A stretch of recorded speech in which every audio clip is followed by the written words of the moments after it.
마태복음 4장 18절 이하에 나오는 예수님의 공생의 첫 설교를 살펴보고 있습니다. 이사야서의 말씀을 인용하여 앞으로 펼쳐질 예수님의 공생의 전체를 요약하여 보여주시는 이 설교는 주님의 영이 예수께 내리심, 즉 세례받은 후에 기도하실 때 성령이 예수께 내려오셨던 그 사건을 상기시키는 것으로부터 시작됩니다. 성령께서 강림하신 목적 가운데 한 가지는 예수가 누구이시며 또 하나님께서 어떤 일을 위해 예수를 이 세상에 보내셨는지 알리는 것이었습니다. 주님의 영이 내게 내리셨다. 주님께서 내게 기름을 부으셔서 가난한 사람에게 기쁜 소식을 전하게 하셨다. 이 말씀이 보여주시는 것처럼 예수는 기름 부음 받은 메시아이시며 가난한 사람들에게 기쁜 소식을 전하기 위해 보냄받으셨습니다. 지난주에는 이 말씀을 통해 우리의 신앙이 경제의 영역에서도 고백되어야 함을 확인했습니다. 오늘은 계속해서 그 다음에 이어지는 말씀들을 묵상해 보고자 합니다. 이어지는 내용은 이 말씀의 부연 설명입니다. 주님의 영이 예수께 내리시는 것은 예수께 기름을 부어 가난한 사람들에게 기쁜 소식을 전하게 하기 위함인데, 그것을 다시 풀어서 말하자면 주께서 예수를 보내셔서 포로된 사람들에게 해방을 선포하고 눈먼 사람들에게 눈뜸을 선포하고 억눌린 사람들을 풀어주고 주님의 은혜의 해를 선포하게 하시는 것입니다. 이렇게 보면 누가복음이 말하는 가난한 사람이란 단지 경제적으로 어려운 상황에 있는 사람들뿐만 아니라 포로된 사람, 눈먼 사람, 억눌린 사람 등 사회, 정치, 경제적으로 공경에 있는 모든 사람들을 포괄하는 개념이라고 말할 수 있겠습니다. 여러분, 그런데 이 말씀에서 그려지고 있는 모습들이 좀 낯설게 느껴지지는 않으십니까? 성령이 임하셨습니다. 그러면 예상되는 현상은 무엇입니까? 성령이 내리면 방언을 하고 여러 가지 은사들이 나타나고 뜨겁게 찬양을 하고 이런 신비적인 현상들이 나타나는 것 아닙니까? 물론 그런 현상들도 나타납니다. 누가복음과 동일 저자의 작품이며 누가복음의 후속편이기도 한 사도행전 2장을 보면 오순절 성령이 내리셨을 때 사람들이 각각 다른 방언으로 말하는 것을 볼 수 있습니다. 또 10장 44절 이하를 보면 베드로가 고넬료 가정에서 설교할 때 성령이 그 이방인들에게 내리시자 그들이 방언으로 말하며 하나님을 높이 찬양하게 됩니다. 그런데 누가복음 4장이 그리고 있는 것은 그런 종교적인 체험들이 아니라 가난한 사람들, 포로된 사람들, 눈먼 사람들, 억눌린 사람들에게 해방과 기쁜 소식이 선포되는 사회적이고 육체적이고 정치, 경제적인 현상들입니다. 성령의 강림은 이처럼 종교적이고 신비적인 측면을 가지고 있을 뿐만 아니라 경제, 사회, 정치적인 측면도 가지고 있는 것입니다. 오늘은 우리의 영성이 가진 이러한 양면성에 초점을 두고 누가복음과 우리 교회의 현실을 묵상해 보고자 합니다. 우리는 교회와 세상을 이분법적으로 나누는 그런 사고방식에 아주 익숙해져 있습니다. 이러한 이분법에서 교회는 하나님의 영역이고 이 세상은 무신론자들 또는 타 종교의 영역입니다. 그래서 교회와 세상을 나누는 경계선은 곧 선과 악을 나누는 경계선이고 천국과 지옥을 나누는 경계선이 됩니다. 교회 안에서 이루어지는 일은 다 선하고 세상에서 이루어지는 것은 다 악한 것으로 간주됩니다. 그래서 세상에서 아무리 좋은 일이 일어나고 있어도 교회는 그것을 본받으려고 하지 않습니다. 오히려 교회 안에 수많은 악한 일들이 벌어져서 세상이 교회를 욕하면 사탄이 교회를 공격한다고 과민 반응을 합니다. 이러한 이분법에 익숙해져 있는 한국 교회에서 신앙생활이란 교회와 분리되어 교회 안에 거하는 것입니다. 그래서 신앙이 자랄수록 세상과 교제를 끊고 더 많은 시간을 교회 안에서 보내게 됩니다. 교회 안 다니는 친구들과는 자연히 멀어집니다. 만나도 대화가 통하지 않기 때문에 깊은 만남이 지속되기가 어렵습니다. 이것이 우리 교회의 모습입니다. 그 결과 세상은 그리스도인들로부터 버려졌습니다. 세상은 그리스도인들에게서 좋은 영향을 받지 못하고 그 자체의 논리, 즉 이기적 욕망과 힘의 논리에 의해 움직여갑니다. 시간이 갈수록 세상은 더욱더 악해져가고 그리스도인들은 이 세상으로 나가기를 두려워합니다. 그래서 청년들은 은혜 받고 나면 대개 목회자나 선교사가 되겠다고 결심하고 신학교의 문을 두드립니다. 신학교는 지원자들로 넘쳐납니다. 교회의 관심은 어떻게 하면 더 많은 사람을 교회 안으로 이끌어 올 수 있는가 하는 전도 전략에 집중되어 있습니다. 그러나 어떻게 우리가 이 세상을 변화시킬 것인가 하는 문화 전략은 거의 가지고 있지 못합니다. 그저 그리스도인들이 높은 자리, 힘이 있는 자리를 차지하면 이 세상이 바뀔 것이라고 기대할 뿐입니다. 그러나 한국교회는 벌써 3명의 장로 대통령을 배출했음에도 불구하고 이 세상에 선한 영향을 별로 끼치지 못하고 있는 것 같습니다. 3세번이면 해볼 만큼 해본 것 아닙니까? 그런데 우리는 왜 이렇게 무기력한 것일까요? 어느새 기독교인들은 한국 사회의 주류로 자리 잡았습니다. 한국의 기독교인들은 비기독교인들보다 평균적으로 훨씬 더 많은 부와 권력을 가지고 있습니다. 시골에 가면 교회 다니는 사람 인구가 10%도 안 됩니다. 어떤 지역은 5%도 안 됩니다. 그러나 서초 강남의 가장 부자 동네로 가면 개신교와 천주교 합쳐서 기독교 인구가 50%를 넘습니다. 국회나 정부에 가도 기업가들이 모이는 자리에 가도 판사나 검사, 의사 등 최고 전문직을 놓고 봐도 절반은 기독교인입니다. 전체 인구 중 기독교인의 비율은 4분의 1밖에 안 되지만 아주 단순하게 생각해보자면 한국 사회의 부와 권력의 절반을 기독교인들이 가지고 있는 것입니다. 엄청난 파워입니다. 그러나 이 엄청난 파워를 가지고도 우리 기독교인들은 세상에 별 영향을 미치지 못합니다. 세상에 영향을 미치기는커녕 기독교인들은 부와 권력을 손에 넣는 과정에서 이 세상의 방식에 지배되어 버렸고 이제는 거꾸로 그리스도인들을 통해서 세상이 교회로 스며들어와서 교회를 지배하고 있습니다.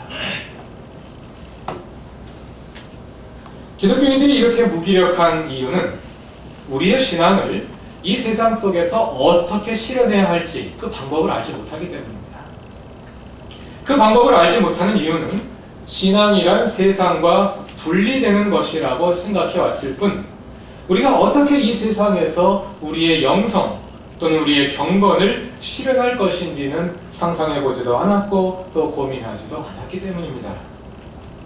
우리가 교회와 세상을 이분법적으로 나누어 세상과 분리된 교회 위에 우리의 신앙을 세우고 있기 때문입니다. 그럼 교회와 세상을 둘로 나누는 것은 잘못일까요? 반드시 그렇지는 않습니다.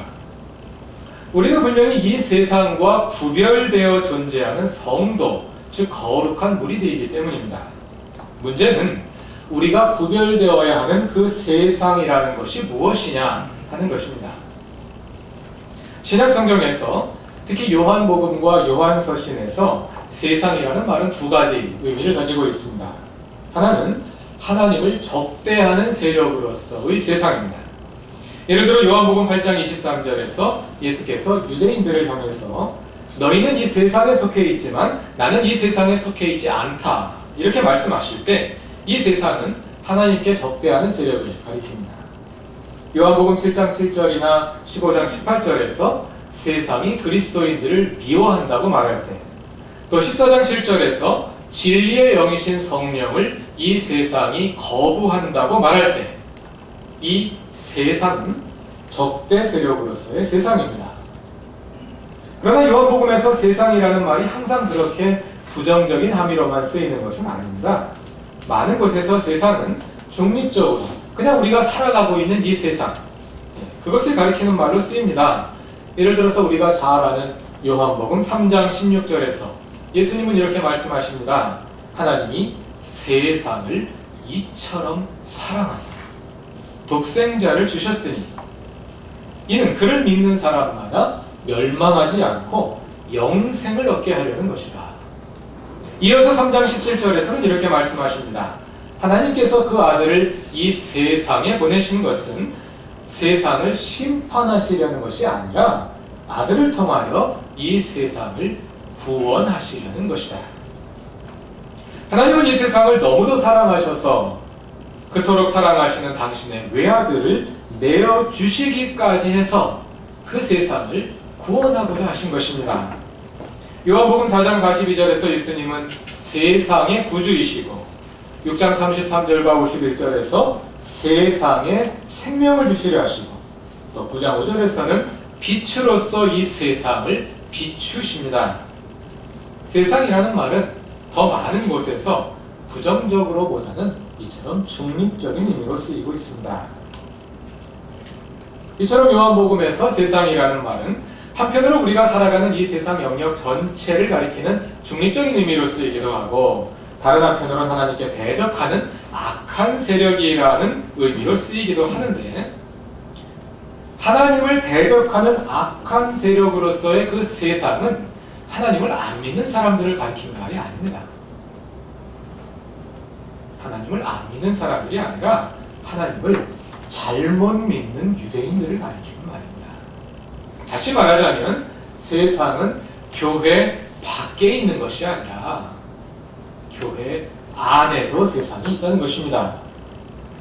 따라서 우리가 교회 밖의 모든 영역을 세상이라 이름하여 교회와 세상을 나누고 교회가 선이고 세상이 악이다 이렇게 규정하는 것은 성경을 잘못 이해하는 것입니다. 교회 밖에 있는 세상은 우리가 싸워야 할 대상이 아니라 오히려 사랑하고 섬겨야 할 대상입니다. 하나님께서 그 세상을 구원하기 위해서 독생자 예수를 내어주시기까지 하셨던 그 사랑과 그 섬김으로 말입니다. 오늘 성경 공부 교재를 만들기 위해서 노영근 목사님과 대화하는 가운데 창세기 12장에 나오는 복의 근원으로서 아브라함에 대한 중요한 깨달음을 하나 얻었습니다. 창세기 12장 2절 후반절과 3절에서 하나님은 아브라함을 축복하며 이렇게 말씀하십니다. 너는 복의 근원이 될 것이다. 너를 축복하는 사람에게는 내가 복을 베풀고 너를 저주하는 사람에게는 내가 저주를 내릴 것이다. 땅에 사는 모든 민족이 너로 말미암아 복을 받을 것이다. 아브라함은 복의 근원이 될 것입니다. 그래서 이 세상에 사는 모든 민족이 그로 인해 복을 받게 될 것입니다. 그런데 그 복이 임하는 방법은 아브라함이 세상 사람들을 축복함으로써 그들에게 복이 임하는 것이 아니라 세상 사람들이 아브라함을 축복하면 하나님께서 그들에게도 복을 내리시고 세상 사람들이 아브라함을 저주하면 하나님께서 그들에게도 저주를 내리신다는 것입니다. 그럼 아브라함이 복의 근원이 되는 방법은 어떻게 해서든지 세상이 아브라함을 축복하도록 만드는 것입니다. 세상으로부터 칭찬을 받는 것입니다. 그러면 하나님께서 그 세상을 칭찬하실 것입니다. 만일 아브라함이 가는 곳마다 세상 사람들과 싸우거나 어떤 일로든 비난을 받게 되면 하나님은 그 대가로 그 세상에 저주를 내리실 것입니다. 그러면 아브라함은 세상의 복의 근원이 아니라 저주의 근원이 되는 것입니다. 하나님은 우리 그리스도인들이 복의 근원이 되기를 바라십니다. 그러려면 어떻게든 우리가 이 세상으로부터 칭찬받을 일을 해야 하는 것입니다. 그러면 세상이 우리를 축복함으로 인해 하나님도 이 세상에 축복을 내리실 것입니다. 내가 열심히 교회 다닌 결과 이 세상이 무슨 덕을 보고 있습니까? 설령 내가 손해를 보았다 하더라도 그로 인해 이 세상이 덕을 보고 있다면 우리는 아브라함을 따라 복의 근원이 되고 있는 것입니다. 그러나 우리의 현실은 과연 그러합니까? 70년대 이후 급속한 경제 성장 과정에서 한국 교회는 세계사에 유례가 없는 놀라운 양적 성장을 이루었을 뿐만 아니라 경제 발전을 통해 발생한 이익을 비기독교인들보다 훨씬 더 많이 가지게 되었습니다. 세상보다 교회가 훨씬 더 잘 되었습니다. 그러나 교회가 잘 된 결과로 이 세상은 이익을 보았을까요? 손해를 보았을까요? 어느 쪽인지 정확히 알 수는 없습니다만 한 가지 분명한 것은 교회 밖에 있는 사람들이 생각하기를 교회가 이익을 본 반면에 자신들은 손해를 보았다고 생각하고 있다는 것입니다. 그래서 세상 사람들은 교회를 축복하기는커녕 교회를 향해 비난을 계속하고 있습니다. 만약 그 비난에 대하여 그리스도인들이 또 다른 저주로 응답한다면 우리는 복의 근원이 아니라 저주의 근원이 되고 말 것입니다. 우리는 어떻게 세상을 섬김으로 복의 근원이 될 수 있을까요? 마태복음 5장 13절에서 예수님은 우리가 이 세상의 소금이라고 말씀하십니다. 소금은 맛을 냅니다. 무슨 맛을 냅니까? 소금이 음식에 들어갔는데 음식이 짜면 맛을 제대로 낸 겁니까? 잘못 낸 겁니까? 잘못 낸 거죠. 소금이 들어가면, 소금이 국물에 들어가면 국물 맛을 내고, 나물에 들어가면 나물 맛을 내고, 고기에 들어가면 고기 맛을 냅니다. 짠맛이 내면 잘못 낸 겁니다. 우리가 이 세상의 소금이라는 말은 우리가 이 세상의 맛을 내야 한다는 것입니다. 우리 그리스도인들이 학교에 들어가면 그 학교가 바른 학교가 돼서 참된 교육의 맛이 살아나고, 기업에 들어가면 그 기업이 공정한 기업이 되어서 참된 경제의 맛이 살아나고, 정치에 발을 들이면 판이 달라져서 참된 정치의 맛이 살아나는 것, 그것이 세상의 소금으로서의 우리의 정체성이고 사명인 것입니다. 그리스도인들이 이 세상에 나가서 짠맛은 잘 내고 있는 것 같은데 이 세상의 맛은 잘 내고 있지 못한 것 같습니다. 종교개혁의 핵심 원리 중 하나로 만인제사장설이라는 것이 있습니다. 천주교에서는 제사장, 즉 사제와 평신도가 구분이 됩니다. 구약시대의 제사장처럼 천주교의 사제는 하나님과 평신도들 사이에서 제사를, 예배를, 미사를 주관하는 사람입니다. 평신도가 죄를 지었을 때 평신도는 스스로 하나님께 기도하여 죄를 용서받을 자격이 없습니다. 그래서 평신도는 사제에게 찾아가서 고해 성사를 하게 되고, 사제가 대신해서 그 사람을 위해 하나님께 빌어서 용서를 받는 것입니다. 그러나 우리가 믿는 개신교에서는 모든 사람이 다 사제, 즉 제사장입니다. 그래서 목사이든 평신도이든 우리가 죄를 지었을 때 우리는 스스로 하나님께 나아가서 하나님과 직접 대면하여 우리 자신의 죄를 고백하고 용서받을 수 있는 것입니다. 모든 사람이 다 사제이기 때문에 사제의 중재 없이 하나님과 직접 대면할 수 있는 것입니다. 그래서 개신교에서는 성직이 따로 구별되지 않습니다. 목사만 성직이 아니라 여러분들의 모든 직업이 다 성직입니다. 여러분들이 하고 있는 모든 일들이 다 거룩한 것이고 그 일들 속에서 하나님의 거룩하심을 실현해야 하는 것입니다. 경제에서 빠져나오는 것이 아니라 그 경제 영역에서 우리의 신앙을 고백하고, 정치에서 빠져나오는 것이 아니라 그 정치의 영역에서 하나님의 정의를 실현하고, 교육을 포기하는 것이 아니라 그리스도를 따르는 참된 가르침을 그 교육의 현장에 실현하는 것입니다. 일주일 중 하루, 즉 9일의 주일에만 거룩하고 나머지 6일은 속되게 사는 것이 아니라 7일 전체를 다 거룩하게 사는 것입니다. 야고보서 1장 26절이 말하는 참된 경건이 그것입니다. 하나님 아버지께서 보시기에 깨끗하고 흠이 없는 경건은 고난을 겪고 있는 고아들과 과부들을 돌보아주며 자기를 지켜 새 속에 물들지 않게 하는 것입니다.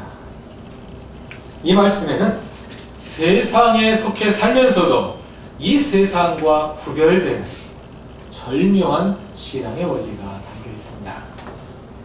우리의 경건은 교회 안에서만 표현되지 않고 이 땅에 고난당하는 사람들을 섬기는 그 실천을 통해서 실현됩니다.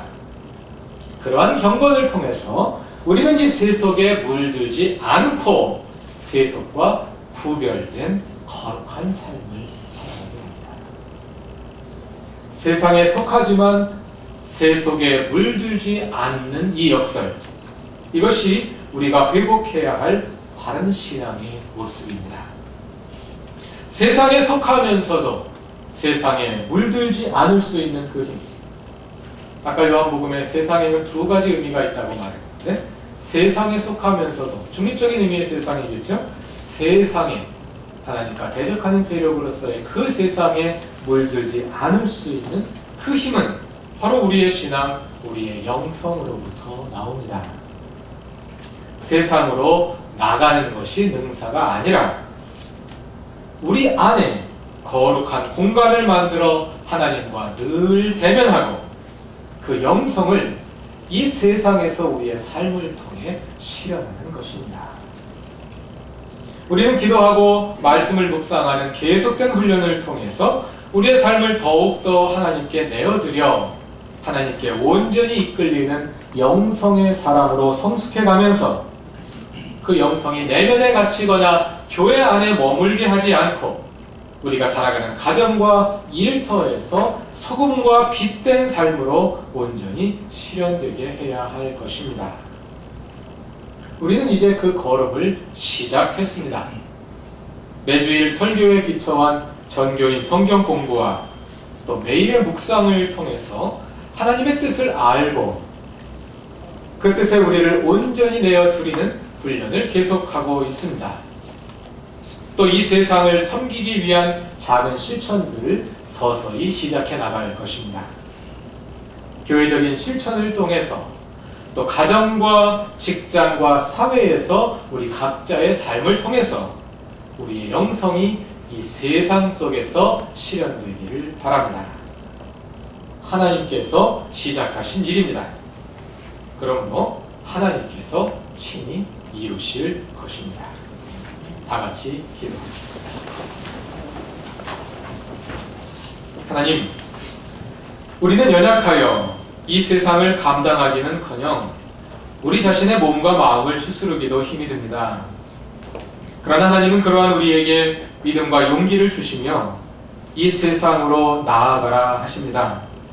주님의 부르심과 보내심에 우리를 온전히 내어드립니다. 연약한 우리를 강건하게 하시고 미련한 우리를 지혜롭게 하시고 이기적인 우리에게 하나님의 한없는 사랑을 부으셔서 이 세상을 섬기게 하시고 복의 근원이 되게 하시고 그 세상을 이기고 변화시키게 하옵소서. 예수님의 이름으로 기도드립니다. 아멘.